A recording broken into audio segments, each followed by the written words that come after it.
జానకి జానకి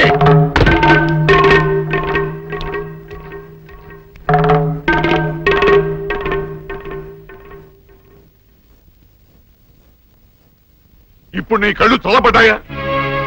నీకు తృప్తిగా ఉందా? నా మనవడు ఊళ్ళో ఉంటే నీ మనవరాలకు పెళ్లి కాదని వాడిని ఊళ్ళోంచి బయటికి గెట్టేయమని సలహా ఇస్తావా? ఆనాడు నా తల్లిదండ్రుల్ని చంపుకోలేక నా ప్రేమను చంపుకొని నిన్ను పెళ్లి చేసుకోలేదు. ఆ కక్ష మనసులో పెట్టుకుని నీ మనవరాల్ని నా మనవడి మీద గుసుకొల్పి వాడిని ప్రేమలో దించి వాడి మనసు ముక్కలు చేస్తావా? అందుకే చాలక వాడిని ఊళ్ళోంచి గెంటిస్తావా? వీరుడు నోరు మొయ్. నా పేరు వీరయ్య దొర. పెళ్లి పెటాకులు కాని నీకు, పిల్లా జల్లాలేని నీకు కడుపు తీపి గురించి ఏం తెలుసు? నా మనవడు ఇప్పుడు ఎక్కడున్నాడో ఏమయ్యాడో తెలియటం లేదు. 4 రోజుల లోపల వాడు ఊళ్ళో కనుక రాకపోతే నేను రాక్షసుడు అయిపోతాను. ఈ అవమానం భరించలేక వాడేదైనా అఘాయిత్యానికి పాల్పడితే అందుకు కారణమైన ఏ ఒక్కరూ ప్రాణాలతో ఉండరు. జాగ్రత్త.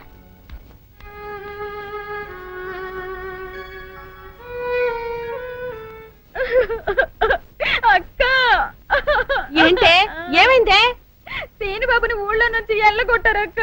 ఆ విషయము నేను విన్నాను. అంత మాత్రం దానికి ఏడుస్తూ కూకోవాలంటే ఎర్రిమోహమా? సీనుబాబు 4 రోజులు ఊర్లో లేకపోవడం మనకే మంచిది. ఊర్లో ఉన్నాడనుకో లటుక్కున ఏదో ఒక రోజు జానకమ్మ మనవరాలి మెల్లో తాళి కట్టేస్తాడు. ఇప్పుడు అసలు భయమే లేదు. ఒకవేళ 4 రోజుల తర్వాత తిరిగి రాకపోతే ఉలిపై పొట్టేం కాదు, రాకెక్కడికి పోతాడు? నువ్వు ఏడుతూ కూకోమాక. మంది ఇప్పుడు దొరల వంశం.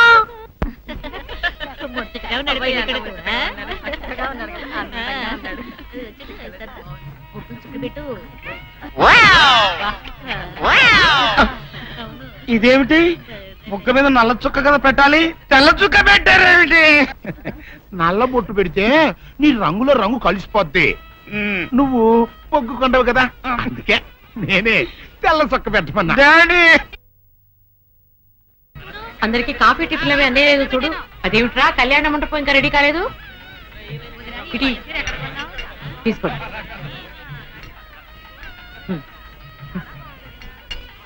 ఎంతైనా జానకమ్మే దగ్గరుండి అన్ని పనులు స్వయంగా చూసుకుంటది. మరి నన్ను ఏం చేయమంటారు చెప్పండి? నాదేమో 6 దిక్కులేని కొంపైపోయింది. మన ఇంట్లో పనులు మనం చేసుకుంటే తప్పే ఉందండి. ఏంటో ఆ సీనుబాబు గుళ్ళో గొడవ చేయకుండా ఉంటే ఈ ముహూర్తానికి మా పిల్ల పెళ్లి కూడా అయిండేది. ఈ ముహూర్తానికి ఎందుకులేండి, మాది అసలే దొరల వంశం. పొట్లకేం కాదు. అమ్మా సుందరి, అమ్మా సుందరి. ఏంటమ్మా ఏమైంది? ఏమోనండి, ఉన్నట్టుండి కళ్ళు తిరిగి పడిపోయింది. సుందరి రండి, పాప ఉన్నట్టుండి పిల్ల కింద పడిపోయిందండి. మీరు చూడండి.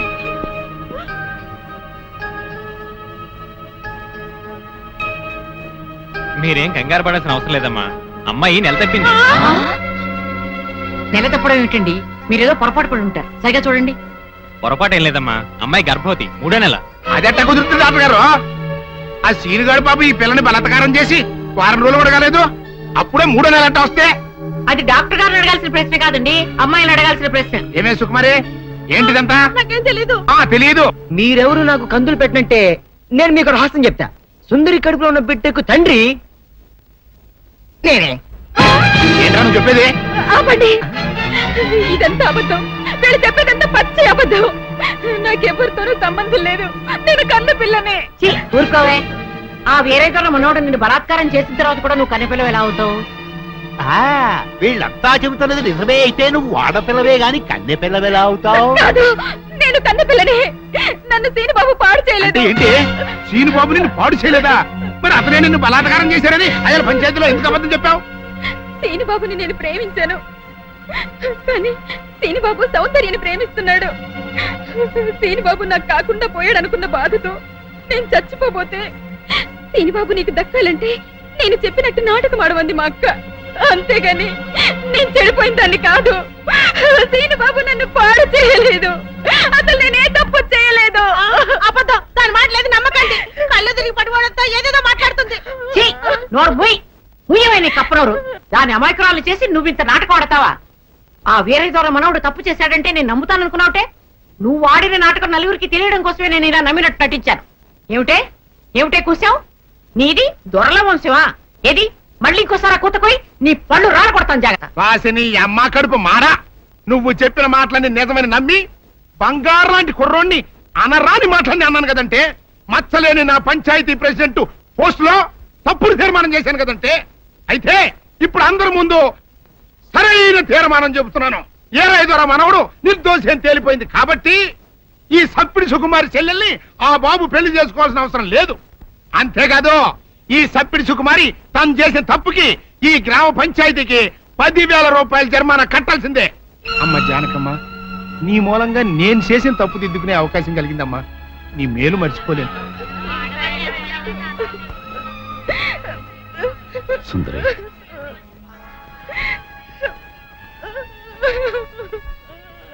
నిజమేంటో అందరికీ తెలిసిపోయింది. ఇంకా ఎందుకు బాధపడతావు? ఊరుకో. సౌందర్య, నేను విన్నదంతా నిజమేనా? అవునమ్మా, అది చెబుదామనే వచ్చాను. పిచ్చి తల్లి, సీను నా కళ్ళ ముందు పుట్టి పెరిగిన బిడ్డమ్మా. అతను ఎలాంటి వాడో నాకు బాగా తెలుసు. అందుకే నువ్వు సీనుని ప్రేమిస్తున్నావంటే నేనెంతో సంతోషించాను, ప్రోత్సహించాను కూడా. సీను నిర్దోషిని రుజువయ్యే వరకు అతని ఊళ్ళో ఉండకూడదు. ఉంటే సుందరికి సీనుకి పెళ్లి జరిగిపోతుంది. అలా జరగకుండా ఉండాలని సీను నీ ఊరి నుంచి బహిష్కరించేలా చేశాను. పాపిష్టదాన్ని, నా సీను ఎంతో బాధ పెట్టాను. ఇప్పుడు ఎక్కడున్నాడో, ఏమైపోయాడో ఎలాగైనా వెతికి పట్టుకుంటాను. ఎక్కడని వెతుకుతావు? అవును, ఎక్కడని వెతుకుతాను? పిచ్చి పిల్ల, నువ్వెక్కడా వెతకనవసరం లేదు. నేనే సీనుని రప్పించాను. నిజంగా నానత్త? మోహన్ చూడరా. సీను, సీను,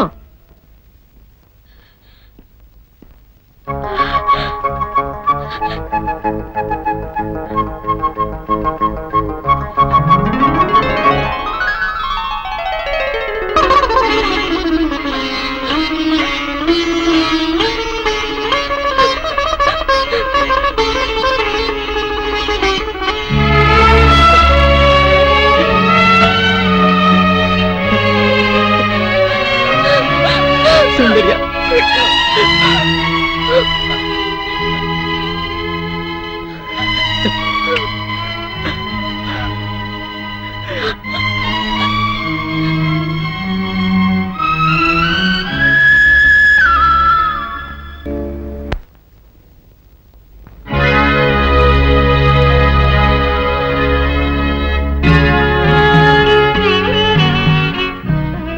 జానకి, చచ్చా, ఏమిటో ఇది? ఊరంతా వెలివేసిన నా మనవణ్ణి నువ్వు ఒక్కదానివి వెనకేసుకొచ్చావని తెలియక నేను నానా మాట్లాడినాను, నన్ను క్షమించు అంటావు, అంతే కదా? నిన్నిప్పుడేమిటి 40 సంవత్సరాల క్రితమే క్షమించాను. వీరుడు, ఆ రోజు నేను పంచాయతీలో అలా ఎందుకు మాట్లాడానో చెప్పాలని నీ తోటకొచ్చాను. నువ్వు నా మొహం కూడా చూడకుండా వెళ్ళిపోయావు. సరేలే, ఇప్పుడు అవన్నీ ఎందుకని పెద్దిరాజుతో చెప్పి ముందు ఆ పెళ్లి ఆపాలి. అదే ముహూర్తానికి సీను సౌందర్యాల పెళ్లి జరిపించాలి. పెద్దిరాజు ఆ పెళ్ళాపడానికి ఒప్పుకుంటాడంటావా? పెద్దిరాజు చాలా పెద్ద మనసు కలవాడు. మనం వెళ్లి సీను సౌందర్యాల ప్రేమ గురించి చెప్తే తప్పకుండా ఒప్పుకుంటాడు. పద, వెళ్దాం పద. అవునమ్మా, నాది పెద్ద మనసే, నేను కాదన్ను. నేను అతి మంచోండి, అది కాదన్ను. అట్టా అని చెప్పి నా కొడుకు పెళ్లి పేట్ల మీదే ఆపు చేసే అంత పెద్ద మనసు నాకు లేదమ్మా. ఇంకా పెద్ద మనిషి అనిపించుకోవడం కోసం నా కొడుకు బతుకు బజారు పాలు చేసేంత చిన్న మనిషిని కూడా కాదు. ఇంకా మీరు వెళ్ళండి. అది కాదు పెద్దిరాజు, నా మనవరాలు వీరయ్యదుల మనవుడు ప్రేమించుకున్నారు. మరి ఆయన మనవాడిని ప్రేమించిన పిల్ల అయితే నా కొడుకుని పెళ్లి చేసుకోవడానికి అట్ట ఒప్పుకుందండి. అందరితో పాటు నా మనవరాలు కూడా సీనును అపార్థం చేసుకుంది. తన ప్రేమ విఫలమైందన్న ఉక్రోషంతోనే మీ అబ్బాయితో పెళ్లి కొప్పుకుంది. సీను నిరపరాధిని నిరూపించడం కోసమే నేను కూడా ఇంతవరకు ఆగవలసి వచ్చింది. అంటే మీ పిల్లల ప్రేమ కోసం నా బతుకుని భాగంగా పెడతారన్నమాట. ఏమా, పిల్లని అడిగాం, మీరు సరేనన్నారు, శుభలాగా అత్యించాం. ఇప్పుడు వాళ్ళందరూ పెళ్లికి వచ్చారు. ఇప్పుడు పెళ్లి ఆపు చేయమంటే నా పరువు ఏమవుద్దో ఒక్కసారి ఆలోచించవా? నిజమే పెద్దరాజు, ఆ మాట నిజమే. కానీ ఈ పెళ్లి జరగకపోతే ఆ పసిపిల్లలిద్దరూ బతకరు. ఈ పెళ్లి జరగకపోతే నా కొడుకు బతకడండి. అవును, నేను దక్కను కాక దక్కను, ముందు నేనే చచ్చిపోతా. ఎన్నారుగా, మీ మనవడ కోసం నా కొడుకుని చంపుకోమంటారా? పెద్దరాజు గారు, నా కూతురు పెళ్లి విషయంలో వాళ్ళకి ఎలాంటి సంబంధం లేదు. మా అమ్మాయికి మీ అబ్బాయికి పెళ్లి జరిగి తిరుగుతుంది. తాతబ్బాయి, అత్తయ్య, దయచేసి నా కూతురు జీవితాన్ని నీ జీవితంలో చెయ్యి. పెద్దరాజు గారు, వీళ్ళు ఎంతకైనా తెగించిన కళ్ళు. అందుకే పెళ్లి తర్వాత చేసే అప్పగింతల కార్యక్రమం ఇప్పుడే చేస్తున్నాను. నా కూతుర్ని మీకు అప్పచెప్తున్నాను. నేను ఈ పెళ్లి ఆ మొక్క చెప్పాల్సింది ఇప్పుడు కాదు కోళ్ళ అవయా అమ్మాయి లోపల తీసుకెళ్లి అలంకారం చేయించు ఎల్లో చూసారుగా పెళ్లి కూతురు తండ్రి కూడా పెళ్లి ఒప్పుకున్నాడు మంచి మనసుంటే ఉండి 2 అత్యంతలు వేసేయాలండి లేకపోతే దయచేయండి చేద్దామంట సౌందర్యని పెద్దరాజు రోజు బయటికి తీసుకొస్తాం ఎవరు వస్తారో చూస్తాం అంటే నువ్వెక్కడ దొరికావయ్యా సీక్రెట్ గా ప్లాన్ చేస్తుంటే ఊరంతా వినిపించేట అరుస్తా దానికి నువ్వు ఎందుకు మావా మేమున్నాం పదండ్రా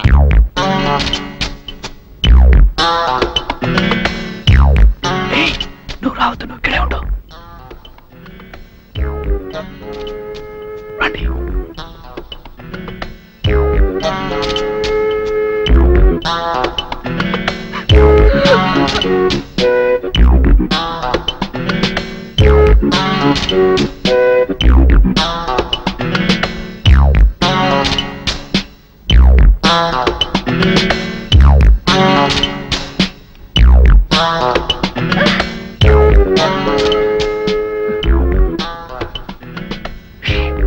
సౌందర్య,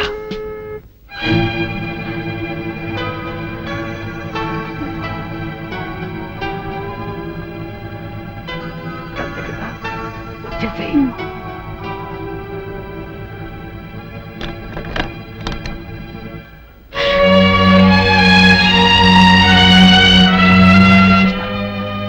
నువ్వు బుర్కా వేసుకుని నువ్వు వెళ్ళిపో, మిగతా నేను మేనేజ్ చేస్తాను. రా రా.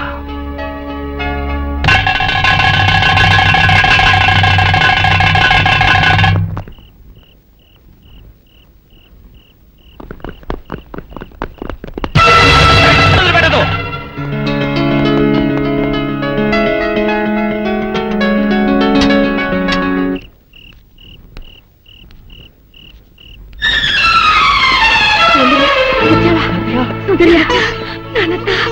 అన్ని విషయాలు తర్వాత మాట్లాడుకుందాం. మీకు అరగంటలో రైలు ఉంది. ఇద్దరు తిరుపతి కొండ మీదకి వెళ్ళి పెళ్లి చేసుకోండి. ఇక్కడి పరిస్థితులు బట్టి వీలుంటే మేం కూడా ఆ సమయానికి అక్కడికి వస్తాం. ఇదిగో మీ టికెట్లకి ఖర్చులకి ఈ డబ్బు తీసుకోండి. తాతయ్య మీరు తొందరగా వెళ్ళాలి. సౌందర్య తప్పించుకుందన్న విషయం పెద్దిరాజుకు తెలిసే లోపలే మీరు ఈ ఊరు వదిలి వెళ్ళిపోవాలి. ఏం పర్వాలేదు, ధైర్యంగా ఉండండి. బయలుదేరు పదండి. బయలుదేరు బయలుదేరు